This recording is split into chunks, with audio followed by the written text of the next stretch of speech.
Добрый вечер. Вы смотрите программу «Якутия Лайв». С вами Сергей Михедов. На прошлой неделе состоялось значимое событие для всей педагогической общественности республики. Прошел второй съезд учителей якутского языка, литературы и культуры.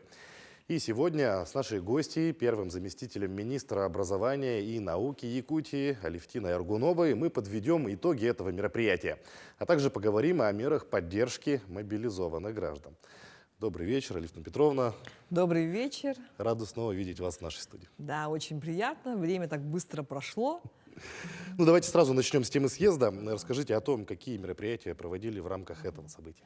Но в этом году у нас состоялся второй республиканский съезд учителей якутского языка, литературы и культуры, который мы как раз посвятили таким значимым событиям нашего года. Это года столетия основания якутской автономии, 130-летия основателя нашего ученого-лингвиста Семена Андреевича Новгородова. Ну и, наверное, будет уместно отметить также такой очень важный документ, как 30-летие принятия закона о языках.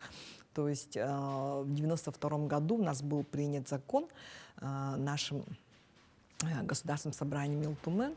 И вот в этом году мы провели насыщенных 4 дня. Это работа нашего второго съезда учителей якутского языка, литературы и культуры.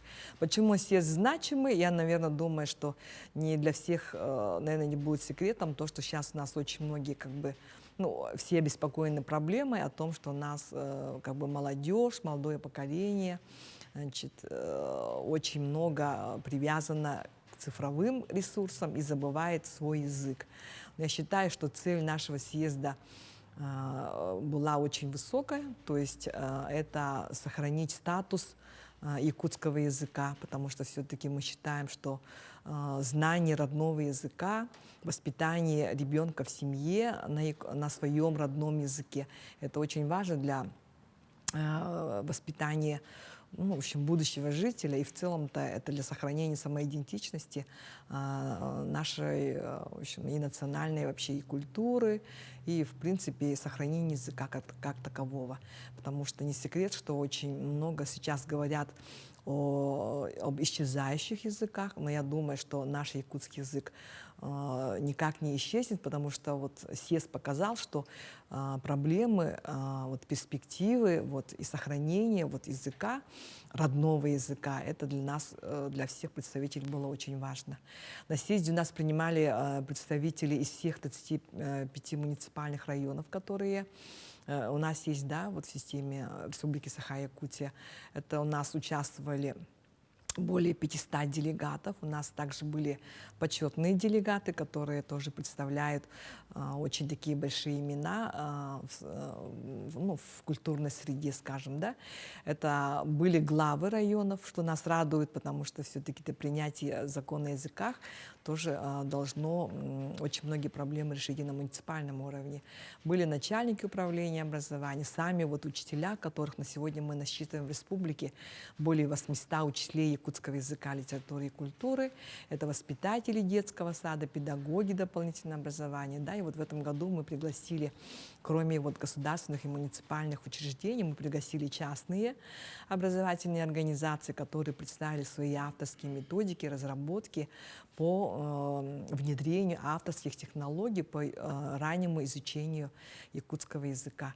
Я думаю, что и участвовали у нас еще родительская площадка была, у нас, была представительность от представителей культуры, писателей, кстати, от НВК Саха мы тоже презентовали тоже одну площадку, потому что все-таки создание детского образовательного контента и его, популяризация, это все-таки один из механизмов, который на сегодня испытывает наш язык, потому что в условиях, новых современных условиях нам нужны новые подходы в изучении своего языка. Я думаю, что пока на сегодня цель достигнута. Но у нас, значит, по итогам Второго республиканского съезда учителей якутского языка и культуры, вот самое как бы тоже одним из достижений будет у нас принятие концепции методики преподавания. То есть методика преподавания якутского языка как предмета в новых условиях. И как раз-таки мы тут охватываем всю непрерывную систему образования, которая у нас представлена дошкольным уровнем, значит, уровнем общего образования, соответственно, изучение тоже якутского языка, литературы и культуры в учреждениях среднее профессиональное образование, высшее образование, потому что нам важно, чтобы вот на каждом уровне каждый вот наш житель нашей республики, да, возможно, даже, скажем, приезжий, который интересуется тоже изучением вот нашего якутского языка, тоже имел возможность получить и дополнительную профессиональную тоже программу, то есть пройти тоже курсы обучения якутскому языку. Ведь это же очень важно для общения, чтобы быть на одной волне вот в этой местной этнокультурной среде. Но я напомню, задать вопрос гостю программы можно в прямом эфире по телефону в Якутске 42 14 39 или по номеру горячей линии в мессенджере WhatsApp +7 914 235 05 02. Действительно рассмотрены актуальные вопросы развития якутского языка. Расскажите, когда будет организован следующий съезд? Ну и какие решения, может быть, приняты основные, которые можно озвучить? Мы очень много провели заседаний при подготовке этого съезда. Нам очень в этом помогли наши депутаты Государственного собрания Илтумен, наши экс-министры уважаемые, потому что все-таки нам тоже очень важна их позиция и их мнение, потому что в свое время, вот 30 лет назад, у нас была претворена концепция национальных школ. Наряду у нас вот тоже вот был принят закон, да, как мы сказали, о языках. Я думаю, что вот услышав мнение вот наших аксакалов, возможно, скажем, да, и учитывая вот ту молодежь, которая тоже сегодня занимается совершенно, ну, скажем, есть свои какие-то мобильные приложения, разговорники, переводчики, то есть это вот совместить вот то новое, которое невозможно не учесть в наших реалиях, потому что я думаю, что вот это будет один из ну, как бы моментов, которые мы должны в следующем решить. Значит, поступило предложение от многих, да, вот, участников на подведение итогов нашего вот съезда. Поступило предложение провести мероприятие один раз в 5 лет. Сказали, срок это очень долгий, потому что сейчас очень много изменений происходят. И поэтому было предложение провести его периодичностью один раз в 3 года. Но мы это предложение от инициативы внесем на рассмотрение нашему главе республики, потому что все-таки окончательное мнение остается за главой республики Александром Сергеевичем Николаевым. И, как вы знаете, вот, предваряя наш съезд, у нас состоялся Совет по языковой политике при главе республики Саха-Якутия, и очень много вот было информации в социальных сетях о том, что у нас есть государственная программа «Государственные языки», да, где вот сумма, значит, будет увеличена до 100 миллионов рублей. Наверное, все очень обрадовались, потому что через эту программу, конечно, вот благодаря этому первому съезду у нас появилась возможность тиражировать наш язык. Это на электронных носителях, это учебные пособия, которые на сегодня очень актуальны в каждом населенном пункте, да, и вообще в каждой образовательной организации. И также здесь вот как раз-таки опыт, наверное, НВК «Саха» тоже, он у нас вот переводы, скажем, да, вот таких мультфильмов на наш язык, это тоже своя аудитория, потому что все-таки для детей это очень привлекательно и в такой легкодоступной форме преподается. И, то есть эта программа охватывает не только издание учебников, да, но охватывает и другие сферы, скажем, да. Я думаю, что эта вот работа будет продолжена, и все вот участники и делегаты съезда восприняли с воодушевлением. Но работы предстоит очень много. Будет принята концепция у нас на коллегии Министерства образования и науки. У нас будет утверждена дорожная карта по реализации плана мероприятий, которые вот мы все министерства, которые были в составе организационного комитета, и итоговым документом у нас будет указ главы республики Арсения Сергеевича о том, что эта концепция методики преподавания будет утверждена. Ну, действительно, в нашем цифровом мире все очень быстро меняется, поэтому проводить съезд один раз в 5 лет, ну, как бы лучше почаще действительно проводить съезды, потому что очень все меняется быстро. Да. А вот расскажите, как вы считаете, что нужно делать родителям и общественности, чтобы принять участие в сохранении родного языка и письменности? Здесь очень много, конечно, было проблем и вопросов затронуто с позиции родителя. Вот как родители относятся, какой язык общения у них, скажем, в повседневной жизни, да, потому что все-таки вот очень многих удивляет то, что вот дети, скажем, дошкольного возраста, как бы с ними никто особо не общается, но они знают и английский язык. Это вот благодаря, вот, скажем, этому мобильному телефону, да, предположим, или там посещение интернета или YouTube. То есть есть такие, кажется, вот механизмы, инструменты, по которым можно вовлечь ребенка, скажем, в тот же язык. Но это получается, наверное, новые подходы, но я думаю, что все-таки тут должны быть традиции в семье. Это чтение сказок, возможно, которые мы забыли, да. И вот та вот пандемия, вот, которая у нас вот была буквально 2 года назад же, да, вот мы и очень многие вот ценности все-таки у нас население, мне кажется, немножко стало более осознанным относиться внимательно, скажем, ну, и к членам семьи, и вообще вот, возможно, даже не к соседям, да, а к близким, да. И здесь как раз-таки вот здесь вот вскрылась вот та проблема, что мы стали вот забывать свой язык.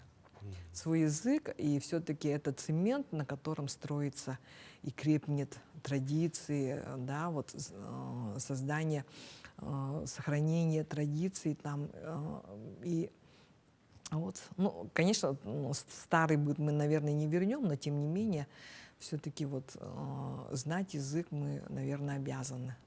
Я так считаю. Ну и не стоит, наверное, стесняться там или сомневаться в том, чтобы Да. отдавать детей в национальные классы, где изучают якутский Но язык. здесь у нас преподавание тоже есть будет. проблемы, да, возможно, тоже вот многих тоже как бы родителей тоже говорят, что очень много и очень сложно изучать язык. Но я думаю, что это должны быть каноны, должна быть классика, само собой, да, и тем не менее должен быть тоже доступный тоже якутский язык, который можно в принципе, изучать для там, слабо знающих, владеющих, кто хочет углубленно изучать. Вот поэтому вот как раз-таки вот та рабочая группа, которую мы создали, это почти это из числа самих учителей. Учителей, ученых, которые занимаются этой проблемой. Это нас более 40 очень именитых людей. Вот мы работали вот в течение, скажем, вот 3 месяцев, да, и эта концепция вот как раз-таки поможет более углубленно, да, и вообще более осознанно изучать наш государственный якутский язык. Вот такое большое событие прошло в Якутии, а буквально на днях в Москве прошло еще одно важное мероприятие. Это 3-й Всероссийский съезд учителей родных языков, литературы и культуры коренных малочисленных народов Севера, Сибири и Дальнего Востока. Расскажите, кто принимал участие от Якутии и какие решения приняты? Так, надо отметить, что в свое время тоже Республика Саха была инициатором этого первого Всероссийского съезда учителей родных языков и коренных малочисленных народов. И вот уже она сейчас уже в плане, вот второй съезд был проведен у нас в Санкт-Петербурге. И вот в этом году состоялся 3-й Всероссийский съезд. И он уже включен в план, график Министерства просвещения. Это говорит о том, что субъект очень много внимания уделяет языковой политике. И здесь, в принципе, вот тот подход, который на сегодня у нас существует при Министерстве просвещения, это родные языки, туда входят все языки, на которых общаются местные жители, да. И вот на третьем съезде, он состоялся у нас в городе Москве в этом году, тоже принимала очень большая представительная в общем, научная, скажем, элита, были представители законодательной власти. От нас, от республики, участвовали Министерство Арктики, участвовали в качестве почетных гостей, тоже участвовали наш депутат Елена Христофоровна, да, и были избраны у нас 9 делегатов. Это как раз-таки носители языков, вот, которые у нас сейчас преподают эвенский, эвенкийский, чукотский, долганский, юкагирский языки. Да, их численность, конечно, у нас меньше, чем, скажем, учителей якутского языка, да, но тем не менее, все-таки руководство нашей республики, руководство нашего Министерства образования и науки, мы все равно эту проблему не оставляем без внимания. Здесь у нас участвовали педагоги из Нерюнгринского района, учителя опытные, и вот наша педагог из отдаленного села Березовска, Среднеколымского района, которая добиралась, сколько она часов ехала, почти полсутки она ехала на Буране и вот добиралась до Среднеколымска, чтобы попасть на этот съезд. И как бы подарком стало то, что на третьем съезде ей вручили очень большой знак, знак Министерства просвещения, почетный работник и другие субъекты, как она, вот мы вчера с ними встречались, как она была очень такая воодушевлена и гордилась, что и многие субъекты, кстати, тоже не попали на награждение. Я думаю, вот то внимание, которое уделяет и глава республики, и руководство республики, и Государственное собрание Илтумен, я думаю, что вот благодаря этому мы имеем статус национальной республики и преподаем и сохраняем те этнокультурные традиции, которые мы должны, наверное, передать и будущему поколению. Ну, сейчас сменим тему. Остается сложная геополитическая обстановка. Да. Алевтина Петровна, в настоящее время проводится специальная военная операция. Расскажите, какие меры поддержки оказывает Министерство образования Якутии семьи военнослужащих? Да. То параллельно мы эту работу продолжаем. У нас тоже вот, есть выходы и в социальные сети. У нас вот, по мерам поддержки у нас тот штаб, который был создан, он у нас уже работает. Он был создан у нас в конце сентября месяца, как только вышел указ главы республики. По системе образования у нас вот в системе общего образования для школьников реализуются такие меры поддержки, как освобождение от родительской платы в детских садах. На сегодня у нас 789 дошкольников освобождены от родительской платы, в том числе от платы и в частных дошкольных образовательных организациях. Значит, 946 у нас обучающихся 5-11 классов тоже им предоставлена такая мера, как бесплатное обеспечение горячим питанием. Это во всех муниципальных районах, да, и вот на сегодня у нас 769 обучающихся, у нас обеспечены бесплатной путевкой в оздоровительные лагеря. Но так как мы знаем, что лето и оздоровление у нас связано с понятием лето 2023, очень многие заявления были поданы так. То есть эту меру поддержки у нас оказывают муниципалитеты, на которых у нас будут действовать летние оздоровительные кампании. Но тем не менее у нас тоже есть оператор Сосновый Бор, который у нас является республиканским региональным оператором по отдыху и оздоровлению обучающихся. Вот как раз-таки у нас сейчас идет смена, вот ноябрьская смена, да, и вот буквально 6-7 числа у нас тоже будет специальная смена вот для детей. Мы выделили 120 квот, заявки у нас все переполнены от муниципальных образований, дети вот семей военнослужащих могут посетить эту смену, которая у нас будет организована. Она буквально продлится почти вот до конца декабря. И здесь тоже надо отметить, что вот те выплаты, вот, которые мы производим, да, вот в части возмещения, у нас вот регулируется постановлением правительства, и мы получаем определенные финансовые, значит, финансовую помощь от Республики Саха-Якутия. Ну вот, что касается обеспечения бесплатным питанием школьников, кто может воспользоваться данной мерой? Давайте напомним, и как подать заявление. Подаем родитель, да, родитель или там член, скажем, семьи военнослужащего, который был мобилизован. Здесь мы также еще принимаем, значит, указ 2010, который говорит о том, что мы берем также и призванных, и прикомандированных, которые еще с февраля месяца 2022 года.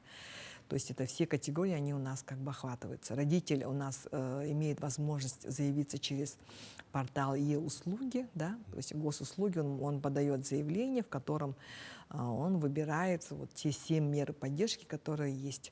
Мы наладили эту работу вот с МФЦ. У нас МФЦ, если, например, скажем, в районных центрах они у нас есть, в районных центрах они у нас, да, находятся, то для, скажем, отдаленных муниципальных районов тоже отработана эта схема. При наличии, скажем, большего количества заявлений в том или ином муниципальном наследии, да, значит, представители вот районного МФЦ выезжают и работают, отрабатывают заявления уже на месте. То есть эта схема уже у нас работает по всем муниципальным районам, потому что не везде у нас есть эти офисы, да, скажем. И при подаче заявления указывает и выбирает заявитель вот те меры, по которым он может получить, ну, получить меру, да. Это кроме вот тех, которые я вот 3 назвала, да, это освобождение от родительской платы за посещение детского дошкольного учреждения, вот питание, да, и, скажем, бесплатные путевки для детей до 18 лет. Да. У нас есть еще для студентов, это специальная стипендия, об этом я тоже говорила, специальная стипендия студентам среднего профессионального образования, высшего образования. И также есть у нас перезаключение договоров об обучении. То есть у нас, то есть вот со стороны, вот, скажем, нашего Министерства образования и науки мы эти меры предложили. И вот сейчас, как вы знаете, вот опыт нашей республики, он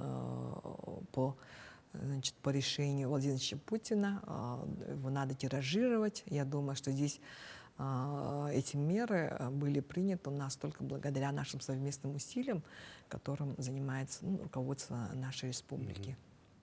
То есть речь идет о переводе студента с платной формы обучения на Да, бесплатную. да, на условия, скажем, целевого обучения. То есть перед ним тоже стоит задача. У нас тоже есть такие прецеденты. Я пока сегодня цифр точно сказать не могу, но здесь мы тоже рассматриваем эту. Если вот студент, скажем, да, или там, ну, представитель, это, или законный представитель, ой, ну, в общем, сын, скажем, да, военнослужащего, да, или там, возможно, даже у нас был случай тоже супруга, да, военнослужащего. Тоже получает То есть, образование. да, если она соглашается на условия целевой контрактной подготовки, то, в принципе, она может перезаключить договор. То есть эти условия дают трудоустройство в первую очередь после окончания учебного заведения. Да, здесь мы сохраняем условия, которые у нас есть. Это обязательное трудоустройство после окончания учебного заведения. Некоторые не соглашаются. Все-таки не соглашаются. То есть могут отучиться и потом не пойти работать? Или Да, они да, все-таки да. обязаны? Нет, то есть, если они переводятся на бюджетное место, то они обязаны. Обязательно пойти на работу, получается, по контракту, как говорится, да? Также вы сказали о том, что семье военнослужащих предоставляется оплата за посещение ребенком детского сада. Расскажите об этом подробно. Но здесь тоже у нас, в общем, тут такая позиция, что родитель не должен бегать по инстанции. Вот я еще раз напомню, что у нас на сегодня 789 воспитанников, да, разных муниципальных, образовательных, дошкольных организаций освобождены от платы. То есть здесь тоже мы оказываем эту меру и в проактивном режиме, потому что все-таки на уровне, скажем, маленького населенного пункта мы знаем, что вот кто призван, да, и в принципе, если, скажем, у родителей нет времени до сих пор там подать заявление, он может, то есть организация, образовательная организация может предложить эту меру, если, например, родитель не знаком. Но я думаю, что на сегодня информационная работа у нас достаточно ведется, и вот как раз-таки вот в последние скажем, за последний месяц у нас увеличилось количество заявителей. Я думаю, что вот благодаря тоже нашей информационной работе, на всех, скажем, да, аккаунтах, социальных сетях, все-таки родитель или, там, скажем, член семьи военнослужащего, в любом случае он должен этими мерами воспользоваться. И у нас тоже есть еженедельные оперативные штабы при муниципальных управлениях образования, которые очень тесную связь держат с муниципальными штабами, которые находятся при главе республики. Значит, и вот мы почти 2 раза в неделю, у нас еженедельно с 8:30 у нас мы проводим и мониторинг, и сверяемся по тем или иным вопросам, которые у нас поступают. Я еще раз напоминаю, что никаких там дополнительных справок от родителя, от заявителя, представитель образовательной организации не должен собирать. Потому что у нас все сведения уже на уровне, когда подача заявления уже в Министерстве труда и социального развития, то есть весь материал обрабатывается, вся информация у нас передается по закрытым каналам, и здесь мы уже точно знаем, что этот родитель может воспользоваться этой мерой поддержки.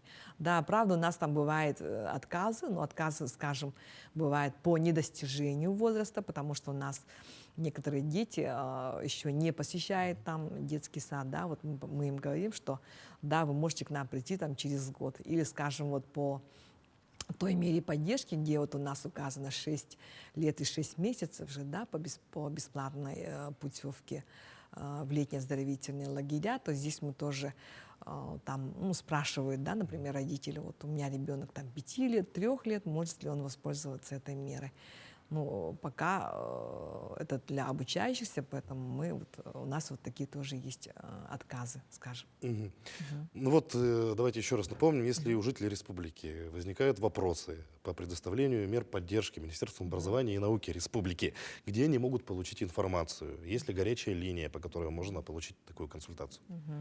У нас есть 122 единый колл-центр, который работает по республике. У нас почти большинство звонков поступает в единый колл-центр, который как раз-таки переадресовывает тот или иной запрос в то или иное ведомство. Поэтому с ними мы сидим буквально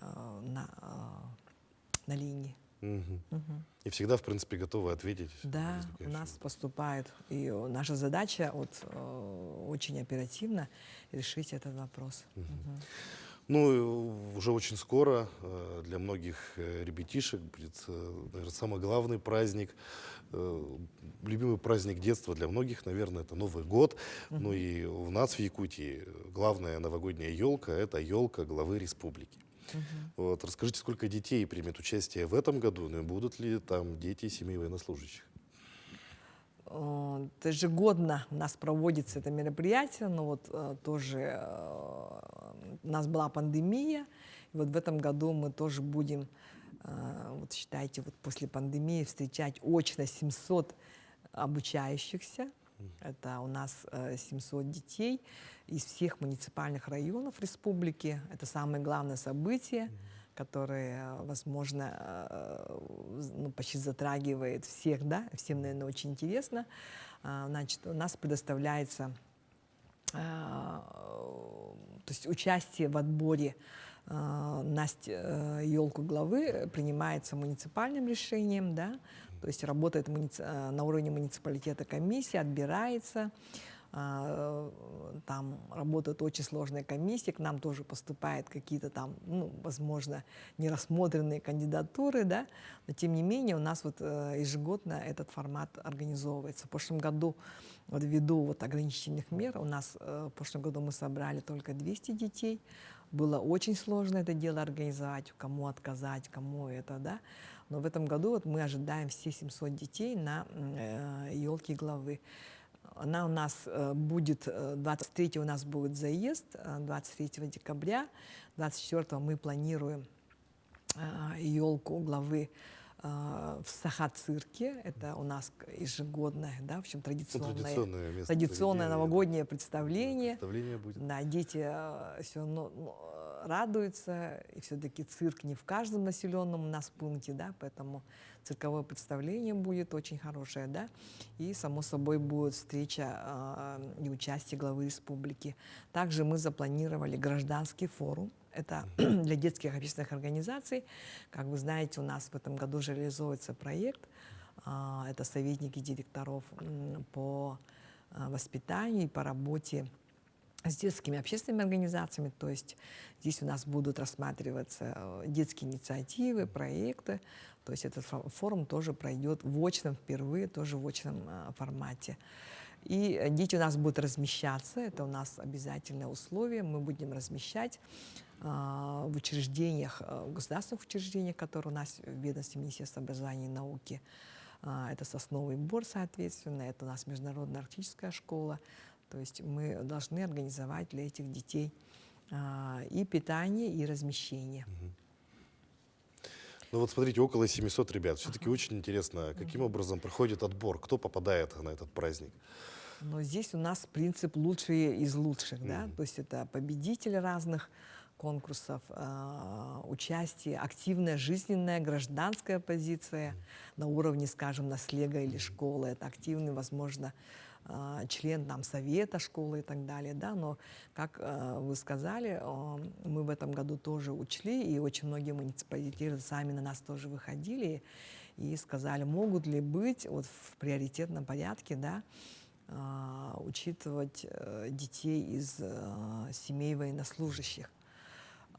Но вот когда вот мы обрабатывали, ну, то есть заявки, да, вот мы смотрели, то там очень многие вот дети, как раз-таки вот представители детей военнослужащих. Я думаю, что ну, каждый сейчас, вот каждого жителя, наверное, республики, все-таки мы должны вот в такие моменты принимать какие-то вот, ну, консолидированные решения. Я думаю, что вот даже вот без той установки, вот, которая от нас была, потому что у нас такой как бы нормативно тоже такого акта нет, мы не имеем права ограничивать, да, но тем не менее вот среди 700 детей у нас есть дети из семей военнослужащих.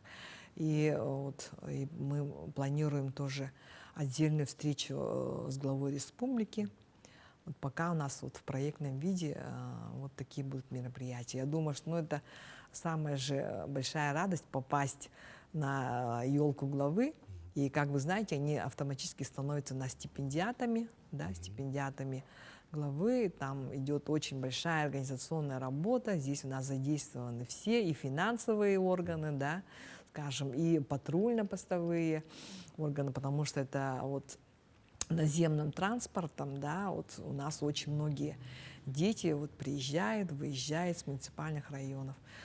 Погода сейчас у нас тоже в конце декабря мы ожидаем тоже устойчивую такую якутскую зиму, скажем. Да, устойчивые морозы, дороги уже будут открыты. Да, дороги, вот, мы надеемся, добраться, вот, да? дороги будут открыты, и вот в 20-х числах все-таки этот заезд будет организован. Поэтому здесь у нас работает большая межведомственная комиссия, это надо обязательно отметить. Ежегодно на нас действует, это и транспортная комиссия, и ЕГИБДД, и МВД, потому что все-таки очень много ведомств. да, безопасность, создать безопасные условия, да, и чтобы без никаких там эксцессов, и чтобы дети уехали довольны, это вот наша первоочередная задача организаторов. Ну и в завершении нашей беседы, может быть, дадите совет ребятам и их родителям, вот как замотивировать ребенка, школьника на достижение результата, ну то есть поставить цель, ну и попасть на елку главы, например, на следующий год. Здесь, наверное, очень сложно, да, но тем не менее, наверное, сейчас каждый понимает, что каждый мотивированный школьник, да, тем более, скажем, сейчас, когда у нас вот в приоритете стоит патриотическое воспитание, это, то есть защита интересов, ну, скажем, ну, даже вот начнем с малого, да, вот защита интересов своего класса, да, скажем, или там представлять, значит, скажем, представительство своей школы там в каком-то соревновании, в каком-то конкурсе.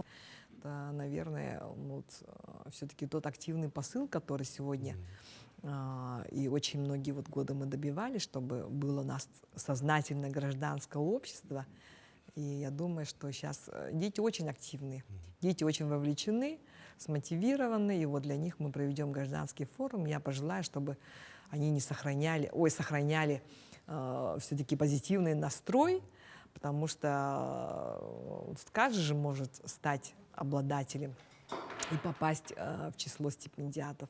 Это большая работа над собой, это, само собой, работа над учебным предметом, потому что все-таки учебу надо совмещать и с личными, общественными достижениями, да. Но у нас есть тоже вот определенная же квота, мы сказали, вот по тем профессиональным конкурсам, которые у нас проводятся, это победители больших конкурсов, это дипломат, да, скажем, да, будущий дипломат, это конкурсы, которые у нас проводятся по линии Малой академии наук, это у нас. То есть можно, в общем, в любой как бы сфере себя проявить, главное не терять надежды. Ну и самое главное, наверное, да, выбрать какую-то активную жизненную позицию и ее Само придерживаться. собой, да. Я думаю, что это самое замечательное событие, тем более в канун Нового года.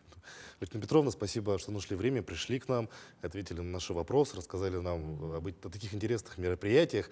Желаем успехов в вашей работе. Спасибо. Всем здоровья. Ну, а на этом выпуск программы «Якутия Лайв» подошел к концу. Смотрите нас по будням в 19:15. Расскажем, чем живет Якутия.